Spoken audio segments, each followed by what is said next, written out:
this relationship with your animals, right away you can sense when there's something wrong. Yes. And so I walked over to her and I found that her eyes had been pecked out, or they'd been, you know, it was her eyes Oh, were bloody and they were closed. And apparently this happens with she was very young and some of the older hens okay. must have gotten to a fight with her. And I found out later from an experienced farmer that that's what roosters are for. They break up hen fights, apparently. So now we always have a rooster. I think I need But to get me one of those. mhm, yeah, well, be prepared to listening to the crowing at all hours of the day and night. They don't My just neighbors drum at have them, so dawn. I already hear that. So I might as well just have the benefit of the Oh, rooster then. yeah. Yeah. So my son, I don't know how old he was at the time, maybe 10 or something. He really turned into Sydney's hero and took it upon himself to take care of her, brought food to her in a bowl so that she could, peck around and kind of hit the bowl Hmm. and then discover, okay, that's where the food is. Hmm. And so we kept her in kind of confined areas that were small enough where she could walk around and run into the bowl.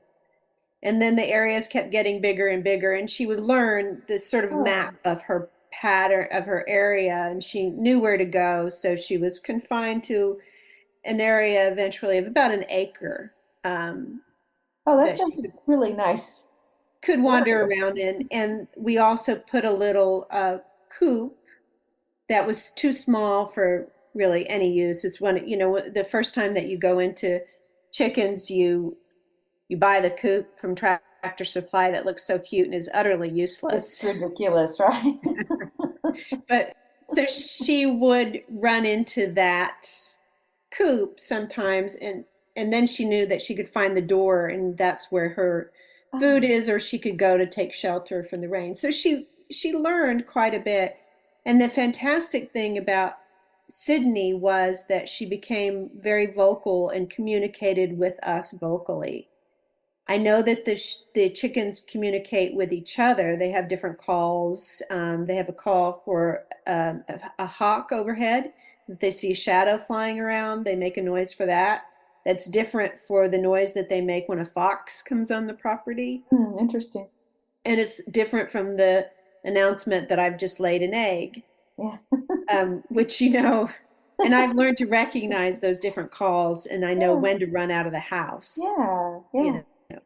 But so they communicate with each other vocally, but I've never had a chicken talk to me Mm. vocally. And she learned our voice. We'd go out and we'd start calling Sydney, Sydney, and she would answer us with a very musical. Maybe she was imitating our Sydney, where are you? Da, da, da, da, da. She Mm. would have this very musical phrase. Sometimes we'd hear her calling back and we didn't know where, so we'd call and we kind of go Marco Polo back and forth until we found each other. Oh, And so it's just sometimes when you have a disabled animal, it's just brings this, incredibly interesting and joyous experience. So farmers don't need to be too quick to, cut the head off that chicken and eat it for, yeah. Right. because there's some, Or cage them, or to cage pet them for them. her own protection. So here's the fantastic thing that she ended up doing. Have grapevines growing on the fence line, and there's kind of a wire mesh on the fence. She must have been going too fast at some point and she hit up against the fence. And at the time, we had these Japanese beetles, which really go for those grapevines. And if you knock the fence, they kind of fall off very easily. So we saw her out there one day throwing her breast up against the fence and hitting the wire, and those little Oh. beetles were raining down. And then she'd, quickly peck around and she'd find one or two. And we don't know, maybe she had done that initially and got some grapes off too. Maybe some grapes fell down. Saw her doing that and started imitating her. So we had all these hens throwing themselves up against fence eating the Japanese beetles. And so that took care of two problems. Our chickens got fed Yes. and Yeah. the grapevines were saved. And I always say that every solution has to solve at least two problems, maybe three, preferably three, and cause Mm-hmm. no additional problems. Mm-hmm. Hmm. So when you instead, if you don't let the problems get solved on their own by the animals and the plants interacting with each other, because that's what animals and plants are. They're problem solving creatures. That's what they do. They find solutions and new innovations.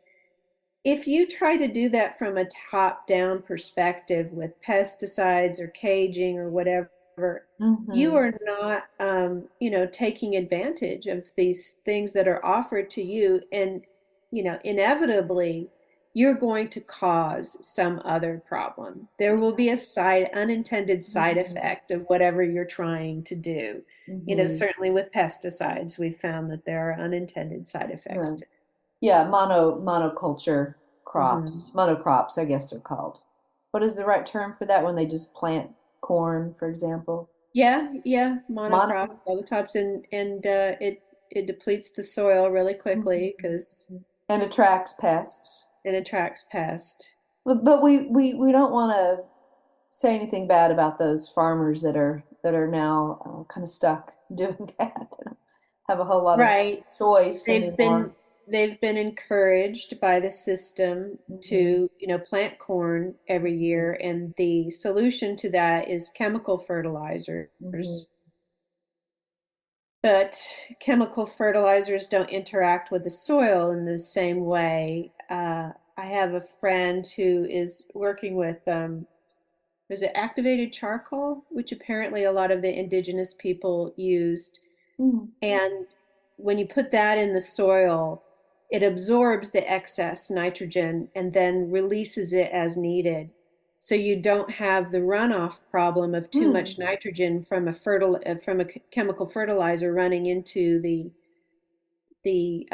water system. And that's an example where the humans were looking at how they could interact in an intelligent way with the environment to solve a problem and to solve two or three problems and not create any new ones. So it's not like humans are, unnatural in their environment as long as we are part of and work with our environment.